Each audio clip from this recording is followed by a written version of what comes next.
Can I get your thoughts on Trump's peace plan? A Qatari foreign ministry spokesperson has said that there are still many details that need to be worked out on Trump's plan for the Gaza Strip. And of course, the deal would see Israel receive all hostages back after 2 years of being kept in terror tunnels. And the Palestinian terror group Hamas would step down from leadership and a number of Palestinian security prisoners would be released. Now, indirect peace talks between Hamas and Israel have continued for a second day in Egypt.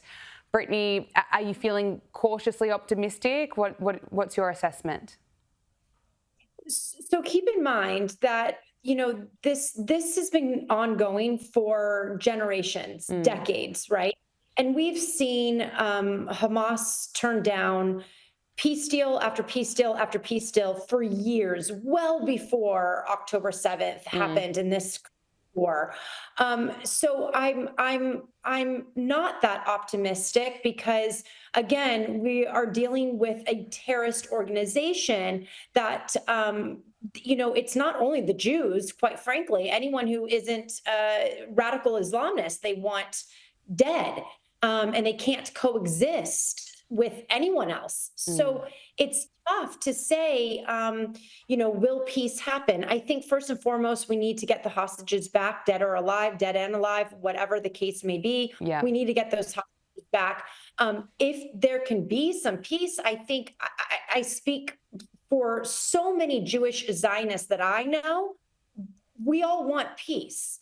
And so I hope that this peace deal, we're that much closer. I mean, it's a lot better than what we had when Biden was in office.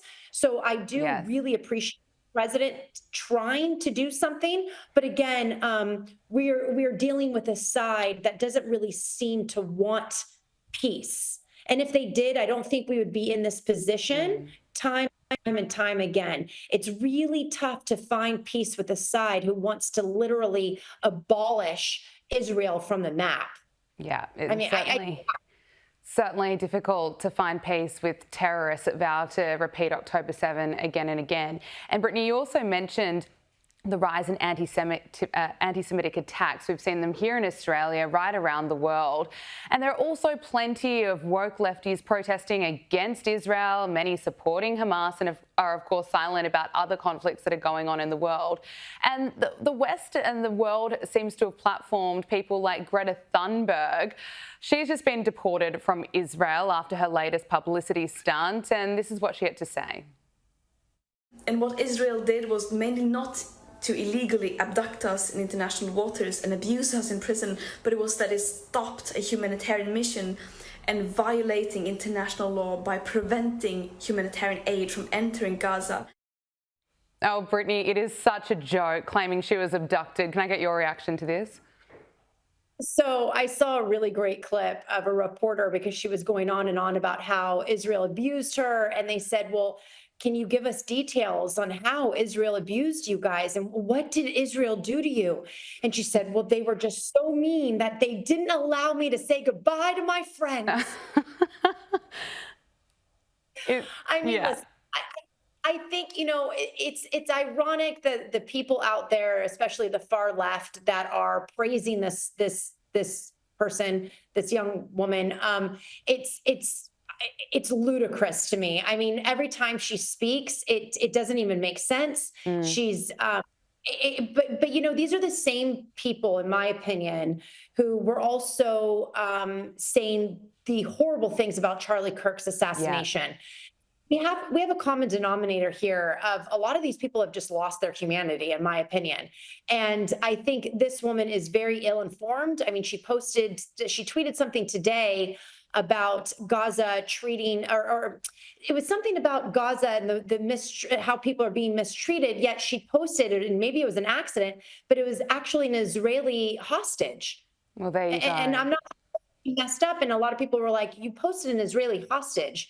So I just think that she's ill-informed. I think that, she probably was given another sandwich and sent along. They did commit an illegal act, mind you. You can't go over to a foreign country. This isn't allowed, and no other country would allow this. She was trying to break a blockade. Right, try doing this in North Korea. But there's a part of me that wishes that Israel would just let them over in Gaza, because I would love to see what Hamas does to these white liberal people. Wouldn't it be interesting? No, I think Greta Thunberg just is desperate for attention, and it was great to hear Donald Trump absolutely blasting Greta Thunberg, saying she needs anger management classes or something like that. But let's look at the Democrats, and of course the new face or new star of the Democratic Party is anti-Israel socialist New York City mayoral frontrunner Zohran Mamdani. Now, he's admitted that he might need another plan to fund his $10 billion freebie-filled agenda if he can't actually hike taxes on the ultra-wealthy. Now, he's made it no secret that during his campaign from the early days that he's hoping to drum up $10 billion for his freebie-filled agenda, in part by taxing the wealthy. He pitched a 2% tax hike on New York City's millionaires and a 4.5% increase on corporations. But Brittney, I want to get your thoughts on what New York City is really in for, because we know Mamdani wants rent freezes, he wants government-run grocery stores, he wants free buses. We've heard him in the past say he doesn't believe that billionaires, they should just not exist. Of course, he's anti-Israel. He's previously called to defund the police. So I'm suspecting that a lot of New Yorkers will be rushing to join you in Florida, Brittney.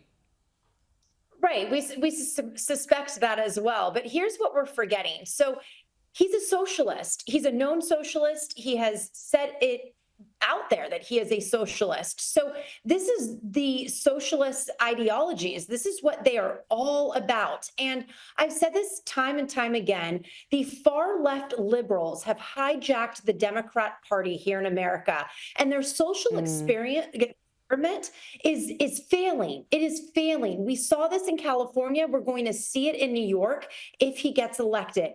And you're going to be surprised about what I'm going to say right now, but there is a part of me that wants him to get elected only because, and one, because I don't live in New York City, but two, hopefully our country can see what will happen if an actual socialist is running the country.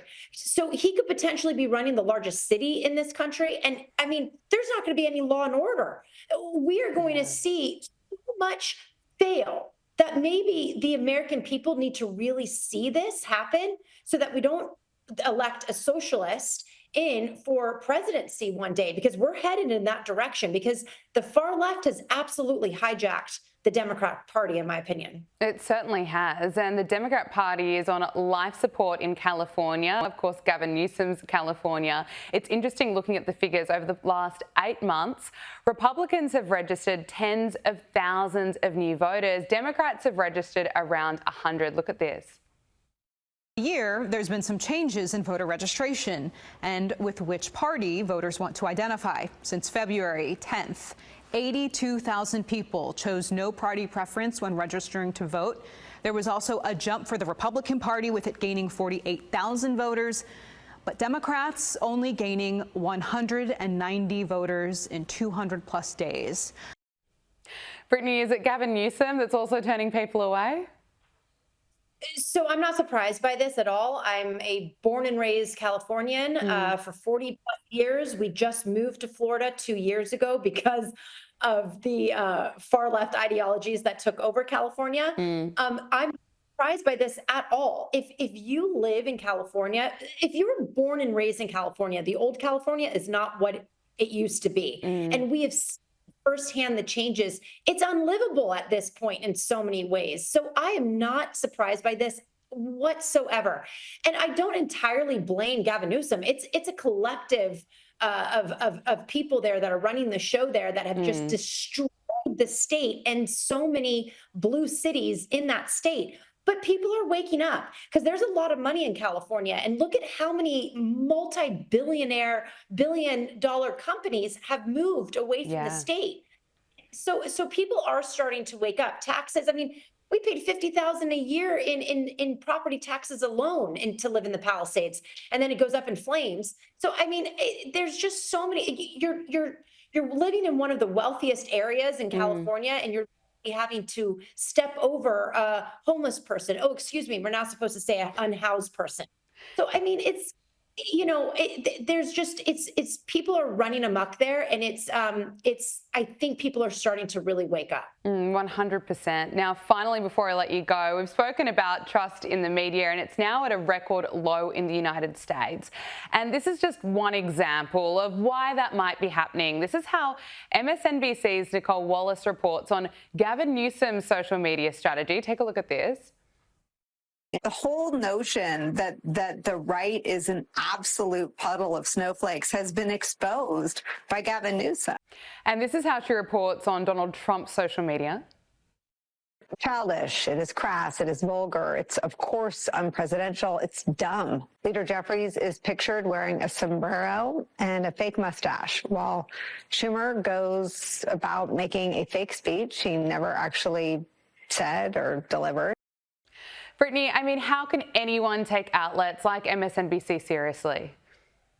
I don't think they are. And I think that the proof is in the ratings. I don't think that they are. I mean, there was just a recent poll, 28% of Americans trust the media right now. Isn't that so low, 28%? I'd also like to know who the 28% are. Same. It's probably the far left liberals watching this. Correct. About the hypocrisy here.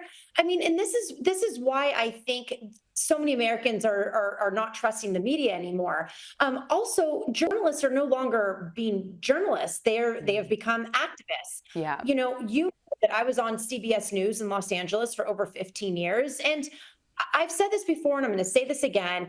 I know firsthand that my scripts had to be changed, or I had to withhold information, especially during the BLM riots and the COVID-19 pandemic. So we know that there's going to be a mistrust, because eventually, now that everyone has their cell phones and everyone's basically a journalist now, other information is going to start coming up and out. But this hypocrisy, what you just showed, the clip that you just showed, the hypocrisy of how she's congratulating Newsom, but then yet when Trump does it, he's a dictator, he's this, he's that. So people are starting to wake up. I really do believe that the proof is in the ratings. And, you have these shows like The View, you have the late night talk show hosts, Jimmy Fallon and Kimmel, and they're getting 130,000 views or people watching a night. I mean, across the board, the ratings are going down, except for conservative news outlets. Now, those ratings are starting to go up. They are going up indeed. Brittney Hopper, independent journalist, thank you so much for joining us. It was wonderful to speak to you. Always a pleasure. Thank you for having me.